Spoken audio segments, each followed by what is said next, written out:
عن ابی ہریرہ رضی اللہ تعالی عنہ قال قال رسول اللہ صلی اللہ علیہ وآلہ واصحابہ وبارک وسلم۔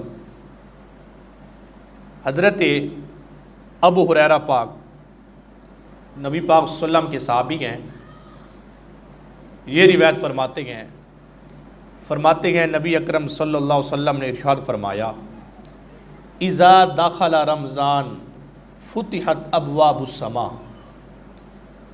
فرمایا جب رمضان کا مہینہ شروع ہوتا ہے تو اللہ رب العزت آسمان کے سارے دروازے کھول دیتا ہے۔ ما وفی روایت فتحت ابواب الجنہ، اور ایک روایت میں ہے جب رمضان کا مہینہ آتا ہے تو اللہ جنت کے دروازے کھول دیتا ہے۔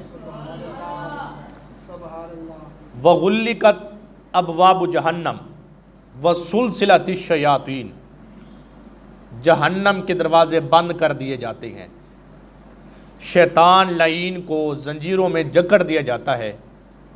وفی روایت فتحت ابواب الرحمہ، اور ایک روایت میں ہے جب رمضان کا مہینہ آتا ہے تو اللہ رب العزت رحمت کا دروازہ کھول دیتا ہے۔ اب آپ اس بات کو سمجھیں، دیکھیے آقا فرماتے ہیں جب رمضان کا مہینہ آتا ہے تو آسمان کے دروازے کھلتے ہیں، جنت کے دروازے کھلتے ہیں، رحمت کا دروازہ کھلتا ہے، جہنم کا دروازہ بند ہو جاتا ہے، شیطان کو زنجیروں میں جکڑ دیا جاتا ہے۔ مطلب کیا ہے؟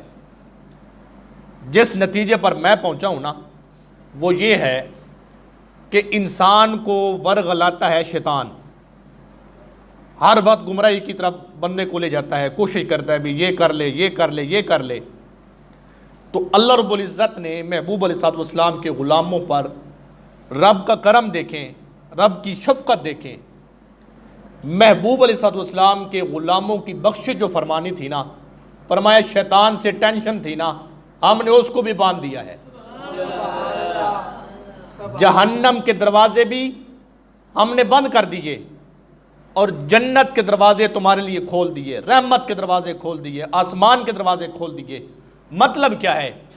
مطلب اس کا سادہ سا یہ ہے کہ اب شیطان سے تم نے ٹینشن نہیں لینی، شیطان کی وجہ سے پریشان نہیں ہونا، بس تم آتے جاؤ، نماز پڑھتے جاؤ، روزے رکھتے جاؤ، قرآن پڑھتے جاؤ، ذکر اذکار کرتے جاؤ، جنت کے بھی مستحق بنتے جاؤ، اللہ کی رحمت کے بھی مستحق تم بنتے جاؤ۔